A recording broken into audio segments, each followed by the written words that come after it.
Good morning class. Trigonometry का last lecture, पांचवा lecture. तो कल के होमवर्क के साथ शुरुआत करते हैं। कल के होमवर्क में हमने 6 क्वेश्चन साइन वाले किए थे और कॉस वाले क्वेश्चन आपके लिए होमवर्क थे। तो एक बार चेक कर लीजिए क्या आपने वो क्वेश्चन सही किए क्या। ऐसे लिखता हूँ इसको, कॉस 7 डिग्री को कॉस ऑफ 60 माइनस 53,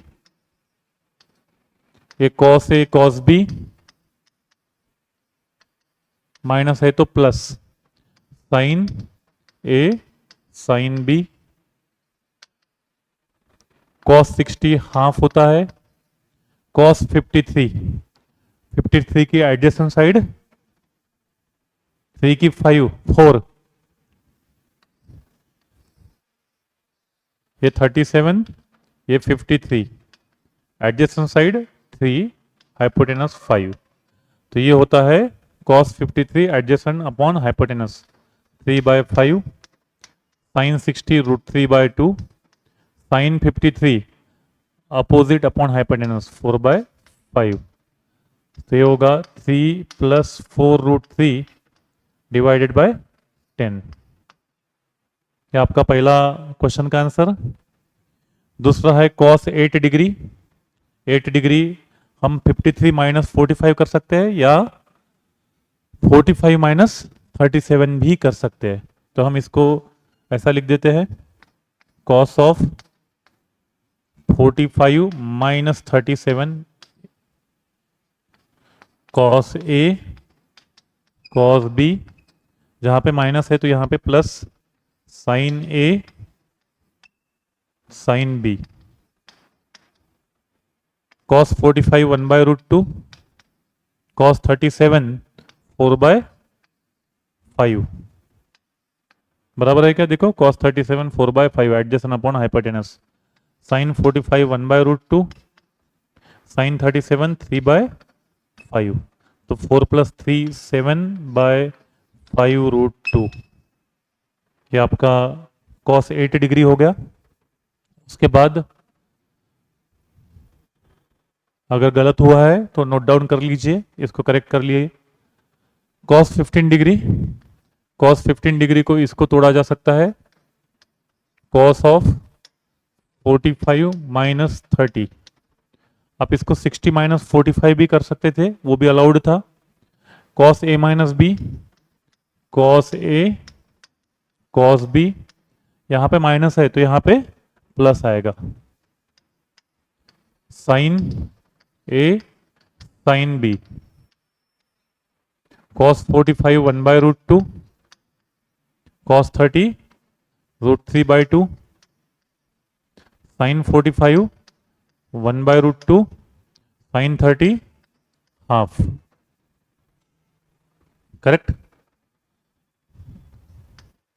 2√2 एलसीएम आएगा, √3 + 1 डिवाइडेड बाय 2√2।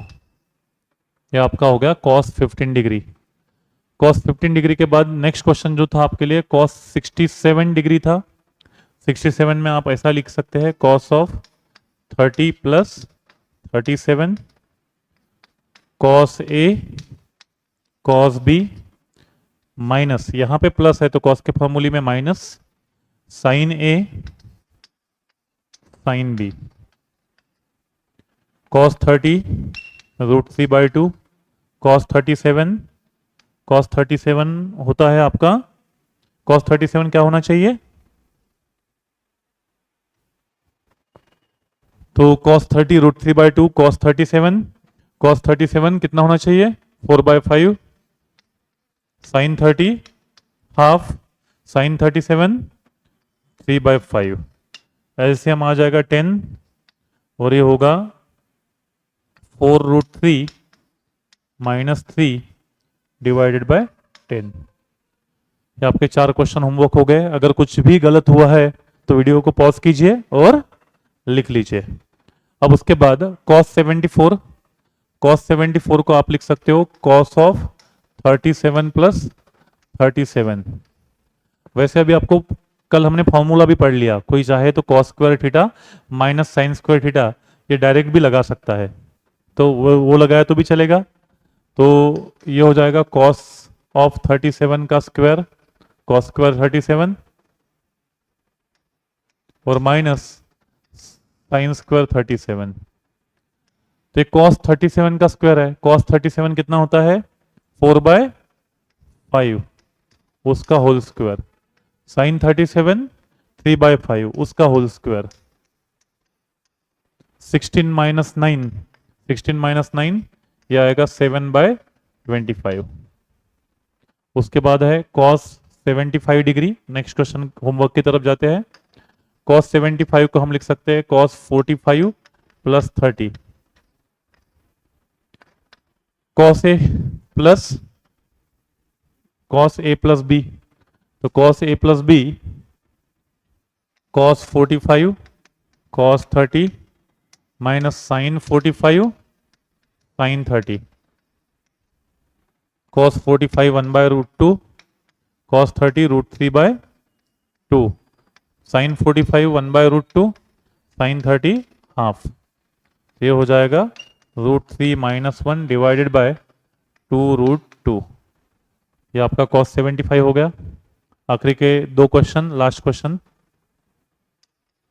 कॉस 83 को 53 plus 30 cos 53 cos 30 minus sine 53 sine 30। Cos 53 3/5, so 3/5 cos 30 √3/2। अगर याद नहीं आया तो इधर लिखा है, देखो कॉस 53 एडजेसेंट अपॉन हाइपोटेनस 3/5। याद नहीं आया कि ट्रायंगल खट से बना। Sine 53 4/5 sine 30 half. ये एलसीएम 10 आएगा। 3√3 - 4 3√3 - 4 डिवाइडेड बाय 10। ये आपका आंसर रहेगा कॉस 83 का। लास्ट है कॉस 106। इसको आप लिख सकते हो कॉस ऑफ 2 इंटू 53। मैं डायरेक्ट कॉस 2 थीटा का फॉर्मूला लगा सकता हूँ। कॉस 2 थीटा, तीन फॉर्मूले कल हमने पढ़े थे। Cos square theta minus sine square theta, एक उसके बाद वाला 2 कॉस स्क्वायर थीटा -1 था क्या? देख लो, चेक करो अपने कॉपी में। 2 कॉस स्क्वायर थीटा -1 मैंने करेक्ट बोला क्या? और एक है 1 - 2 साइन स्क्वायर थीटा। क्या मैंने तीनों फॉर्मूले करेक्ट बोले कॉस 2 थीटा के? तो यहाँ पे आप कॉस 2 थीटा का ऐसे भी लिख सकते हो cos square of 53 cos square theta minus sine square theta, तो साइन स्क्वायर ऑफ 53। कॉस 53 आपका होना चाहिए 3/5 उसका होल स्क्वायर माइनस साइन 53 आपका होना चाहिए 4/5 उसका होल स्क्वायर। तो ये 9 - 16 माइनस 7/25। ये रेशो निगेटिव आया। एक बार क्रॉस चेक कर लीजिए, क्या ये रेशो निगेटिव आना चाहिए था? आना चाहिए था। क्यों? क्योंकि ये सेकंड क्वाड्रेंट है। सेकंड क्वाड्रेंट में कौन सा पॉजिटिव आता है? साइन पॉजिटिव आता है। साइन और उसका रेसिप्रोकल कोसेक पॉजिटिव आता है। साइन और कोसेक, ये कौन है? कॉस है। तो कॉस निगेटिव आना चाहिए था, बराबर निगेटिव आया।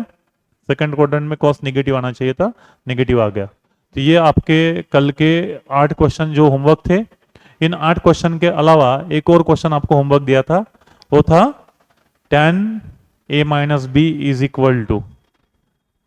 आई होप कि वो क्वेश्चन आपने कर लिया होगा, क्योंकि सिर्फ प्लस माइनस साइन ही चेंज करने थे। तो उसको मैं ये आज नहीं कर रहा हूं। उसमें सिर्फ जो कल का tan a + b का जो डिराइव किया था, उसमें सिर्फ प्लस माइनस साइन चेंज किए। ऊपर माइनस साइन आते जाएगा और नीचे प्लस साइन आते जाएगा, तो उल्टा होगा। और वो एग्जैक्टली सेम स्टेप फॉलो करने थे, तो उसको दोबारा करने की जरूरत नहीं है। तभी ट्रिग्नोमेट्री में आगे, तो अगला टाइटल दीजिए trigonometric ratios for small angle. Trigonometric ratios for small angle.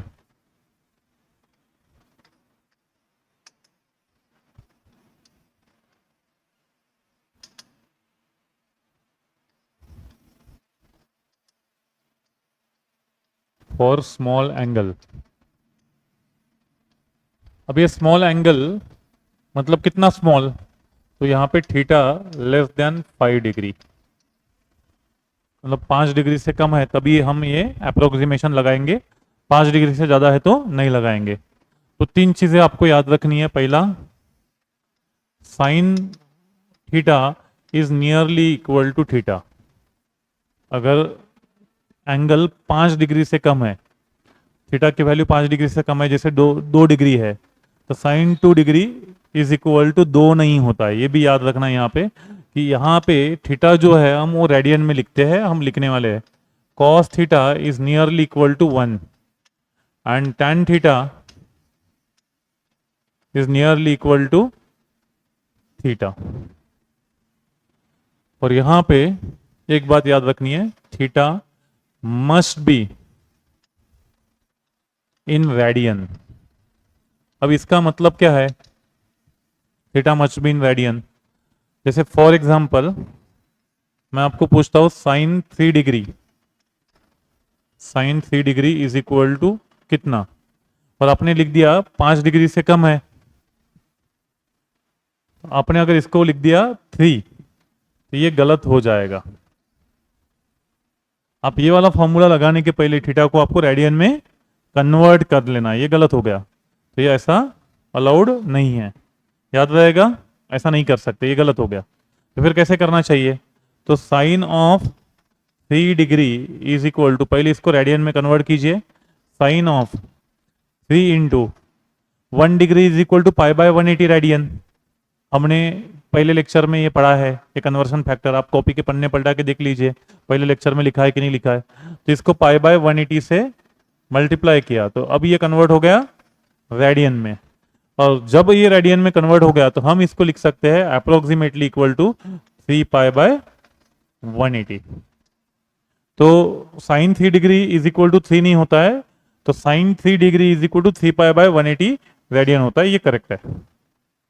तो स्मॉल एंगल अप्रोक्सीमेशन लगाते वक्त ये जो थीटा है आपका, वो थीटा सबसे पहले किस में कन्वर्ट होना चाहिए, रेडियन में होना चाहिए। तो अभी जैसे मैंने एक क्वेश्चन कर लिया, आप मुझे करके बताइए tan of 2 degree, tan of 2 degree, चलो आप ये लिखिए और वो करके भी बताइए tan ऑफ 2 डिग्री कितना होना चाहिए। तो देखते हैं आपने सही किया क्या, बट ये देखने के पहले आप इसको थोड़ा सा और सिंप्लीफाई कर सकते थे। 3 बाय 180 से डिविजिबल है तो ये पाई बाय 60 लिख सकते थे, इससे ज़्यादा सिंप्लीफाई करने की ज़रूरत नहीं है। ऑप्शंस में भी जनरली ऐसे ही रहते हैं, या काटम पीटी करके पाई को रख दिया जाता है ऑप्शन में, तो ऐसे भी रखा तो भी चलेगा। अभी tan 2 डिग्री, तो ये हो जाएगा tan, देख लीजिए आपने सही किया क्या, 2 इंटू पाई बाय 180। मैंने यहाँ पे एंगल को कन्वर्ट कर लिया रेडियन में, और ये nearly equal to tan theta is nearly equal to theta, तो ये लिखा जा सकता है ट्वाइस पाई बाय 180, या आप इसको लिख सकते हो पाई बाय 90। क्या आपने सही किया सभी ने? ओके। तो कॉस का बहुत बार काम नहीं आता है, हमें इसी का काम आता है, साइन थीटा और tan थीटा का। अब रह गए बाकी के कॉट, सेक, कोसेक। तो कोसेक जो साइन के साथ हुआ वही कोसेक के साथ होगा, जो कॉस के साथ हुआ उसी के हिसाब से सेक के साथ होगा। सेक अगर आ गया आपको गलती से, सेक 2 डिग्री आ गया तो उसको 1 अपॉन कॉस 2 डिग्री कर लीजिए, कॉट आ गया तो उसको 1 अपॉन tan कर लीजिए, आपको बाकी अप्रोक्सीमेशन लगा लीजिए। 3 के लिए अगर आपको अप्रोक्सीमेशन पता है तो बाकी के 3 के लिए खुद ना खुद ही पता चल जाएगा, तो आगे की 3 लिखने की जरूरत नहीं होती है। कॉस 0 1 होता है, तो एंगल अगर बहुत छोटा सा है तो कॉस छोटा सा एंगल का वैल्यू ऑलमोस्ट 1 के आसपास ही आएगी, इसलिए हम cos theta is equal to 1 लिख देते हैं। तो ये अप्रोक्सीमेशन है, तो trigonometric ratios for small angle, या आप चाहे तो इस टाइटल में यहां पे ब्रैकेट में लिख दीजिए स्मॉल एंगल अप्रोक्सीमेशन। क्या लिखोगे? Small angle approximation. मतलब ये जो आंसर मैंने निकाला है ये एक्यूरेट आंसर नहीं है, ये क्या है? अप्रोक्सीमेशन है। अब उसके बाद अगर निगेटिव एंगल रहा तो क्या करना? तो अगला टाइटल आपका लिखिए trigonometric ratios, trigonometric ratios for negative angle, for negative angle. तो निगेटिव एंगल के लिए ट्रिग्नोमेट्रिक रेशियोज कैसे आते हैं? कभी कभार हो जाता है ऐसा कि एंगल निगेटिव आता है, तो उसमें आपको कुछ बातें याद रखनी है, जैसे साइन ऑफ अगर माइनस थीटा आता है तो यहां पे जब साइन होता है तो साइन में माइनस साइन बाहर आ जाता है और ये हो जाएगा साइन थीटा। ये आपको याद रखना है। साइन ऑफ माइनस थीटा रहा तो माइनस बाहर आके वो क्या होता है, साइन थीटा हो जाता है। दूसरी बात आपको याद रखनी है, cos of minus theta, cos of minus theta ये होता है कॉस थीटा। कॉस में वो माइनस साइन गायब हो जाता है। तो ये जो है वो मैथमेटिक्स में इवन फंक्शन ऑड फंक्शन ऐसा एक कंसेप्ट आता है। हमें अभी उतना डिटेल में जाने की जरूरत नहीं है, बस आपको ये दो चीजें याद रखनी है, क्योंकि दो चीजें अगर आपने याद रख ली तो आगे के आप खुद ही बताओगे। देखो मैं नहीं बताता हूं, आप लोग ही बताओ। तीसरा, अगर मुझे tan ऑफ माइनस थीटा आता है तो मैंने क्या लिखना चाहिए, माइनस tan थीटा लिखना चाहिए। बिल्कुल आप एकदम करेक्ट हो, क्योंकि tan ऑफ माइनस थीटा को आप ऐसे लिख सकते हो, अभी यहां से याद करने की जरूरत नहीं है, sine of minus theta upon cos of minus theta. Sine of minus theta को आप क्या कर सकते हो, माइनस साइन थीटा लिख सकते हो, और कॉस ऑफ माइनस थीटा को कॉस थीटा लिख सकते हो, तो ये माइनस tan थीटा हो जाएगा। इसी तरीके से आप कॉट सेक कोसेक के लिए कर सकते हो। कॉट के लिए भी क्या होगा, एग्जैक्टली सेम होगा। तो अभी यही अगर उल्टा किया तो कॉट ऑफ अगर कभी माइनस थीटा आता है तो वहां पे भी वो माइनस कॉट थीटा हो जाएगा। पांचवा, सेक ऑफ माइनस थीटा अगर आता है तो सेक मतलब कॉस का रेसिप्रोकल है, कॉस में ये पॉजिटिव आया था तो यहाँ पे सेक थीटा में भी वो पॉजिटिव आएगा, माइनस गायब होगा, क्योंकि जो कॉस के लिए हुआ वही सेक के लिए होगा। और कोसेक के लिए, कोसेक ऑफ माइनस थीटा जो साइन के साथ हुआ वैसा कोसेक के साथ होगा। इन दोनों का पेयर है, इन दोनों का पेयर बनता है, ये रेसिप्रोकल है। तो कोसेक ऑफ माइनस थीटा में माइनस बाहर आके कोसेक थीटा होता है। अब इन 6 में से याद कितने रखने हैं, सिर्फ पहले 2, क्योंकि बाकी जैसे मैंने tan का बताया आपको तो वैसे ही कॉट का, सेक का, कोसेक का आप थोड़ा सा कॉमन सेंस लगाओ तो लिख पाओगे। याद करने की जरूरत नहीं है, पहले 2 अगर आपने याद कर लिए तो यहां पे बात बन जाएगी। अब इसके में और आगे बढ़ना है, हमें हमें जाना है ट्रांसफॉर्मेशन फॉर्मूले की तरफ। तो आगे बढ़ते हैं ट्रांसफॉर्मेशन फॉर्मूले की तरफ। अब मैं इन फॉर्मूले को ट्रांसफॉर्मेशन फॉर्मूला क्यों बोलता हूं, यहां पे 2 ट्रिग्नोमेट्रिक फंक्शन का एडिशन है। इसके पहले जो हमने फॉर्मूले पढ़े थे, जो 2 फॉर्मूले मैंने एकदम अच्छे से आपको याद रखने के लिए बोले थे, वो फॉर्मूले में और इसमें फर्क है। देखो वो फॉर्मूला हमने पढ़ा था, sine A plus B is equal to sine A cos B plus cos A sine B. और दूसरा जो फॉर्मूला हमने पढ़ा था कॉस ए प्लस बी, फिर हमने इस 2 के 4 बना दिए थे। कॉस ए प्लस बी में हमने लिखा था cos A cos B minus sign A sine B. अब इन फॉर्मूले में और उन फॉर्मूले में फर्क क्या है, यहां पे एंगल का एडिशन था, ए प्लस बी, यहां पे ए और बी एंगल था, तो sine of A plus B मतलब 2 एंगल को हमने ऐड किया था, एक एंगल ए था एक एंगल बी था। Cos of A plus B इसमें 2 एंगल का एडिशन था। ये फॉर्मूले में एंगल का एडिशन नहीं है, जब अभी हम जो लिखने वाले हैं ये एंगल सी और एंगल डी अलग है, एंगल का एडिशन नहीं किया हमने, तो हमने ट्रिग्नोमेट्रिक रेशो का एडिशन किया है। तो sine C plus sine D, ये 2 रेशो है trigonometric ratio, sine C minus sine D, यहाँ पे हमने ट्रिग्नोमेट्रिक रेशो का सब्ट्रैक्शन किया है, ट्रिग्नोमेट्रिक रेशो का एडिशन किया है, ट्रिग्नोमेट्रिक रेशो का सब्ट्रैक्शन किया है। मतलब ये जो फॉर्मूले अभी हम लिख रहे हैं ये इनसे अलग है, ये बात पहली समझ में आनी चाहिए। अब इनको मैं ट्रांसफॉर्मेशन फॉर्मूले क्यों बोलता हूँ, ये मैंने दिया 1 हमें, मैं इसको बोलता हूँ ऐसे ट्रांसफॉर्मेशन, किसी किताब में लिखा है नहीं लिखा है मुझे नहीं मालूम, मैं ऐसे बोलता हूँ। क्या ट्रांसफॉर्मेशन होने वाला है, क्या बदलाव आने वाला है, तो यहाँ पे जो 2 ट्रिग्नोमेट्रिक रेशो के बीच में एडिशन या सब्ट्रैक्शन है, तो अभी राइट हैंड साइड में इस एडिशन या सब्ट्रैक्शन का हम मल्टीप्लिकेशन में कन्वर्ट करने वाले हैं। मतलब जहां पे लेफ्ट हैंड साइड में एडिशन और सब्ट्रैक्शन है, राइट हैंड साइड में अभी वो एडिशन सब्ट्रैक्शन का साइन गायब हो जाएगा और क्या आएगा, मल्टीप्लिकेशन आएगा। अभी हमें इसको डिराइव नहीं करना है, इनको याद करना है। याद क्यों करना है, तो ये काम में आने वाले हैं। कहाँ पे काम में आने वाले हैं, जैसे अभी हम फिजिक्स में वेव्स पढ़ने वाले हैं, वेव्स नाम का लेसन जब हम पढ़ेंगे तो 2 वेव की इक्वेशन हमें जैसे सुपरपोजिशन करना है दोनों वेव्स का, स्टैंडिंग वेव फॉर्मेशन करना है। तो स्टैंडिंग वेव फॉर्मेशन के वक्त मेरे पास वेव की इक्वेशन ऐसे होते हैं, y1 is equal to A sine के एक्स माइनस ओमेगा टी, एक राइट में जाने वाला वेव, और ये दूसरा वेव ए टू साइन, या दोनों का एम्पलीट्यूड अगर सेम है, ए साइन के एक्स प्लस ओमेगा टी, ये पॉजिटिव डायरेक्शन में जाने वाला वेव है, पॉजिटिव एक्स में, ये नेगेटिव एक्स में जाने वाला वेव है। ये दोनों वेव जब एक दूसरे के पास आते हैं और सुपर इम्पोज होते हैं एक दूसरे में, तो वहां पे स्टैंडिंग वेव बनते हैं। तो स्टैंडिंग वेव जब बनता है तो मुझे y इज इक्वल टू, ये सुपरपोजिशन प्रिंसिपल है, y is equal to y1 plus y2 का एडिशन करना होता है। ये डेरिवेशन है, बोर्ड में आने वाला डेरिवेशन है। बोर्ड में स्टैंडिंग वेव का प्रिपरेशन करो, ये जिन्होंने स्टेट बोर्ड लिया है उनका आने वाला है, 11 12 में जो स्टेट बोर्ड लेंगे।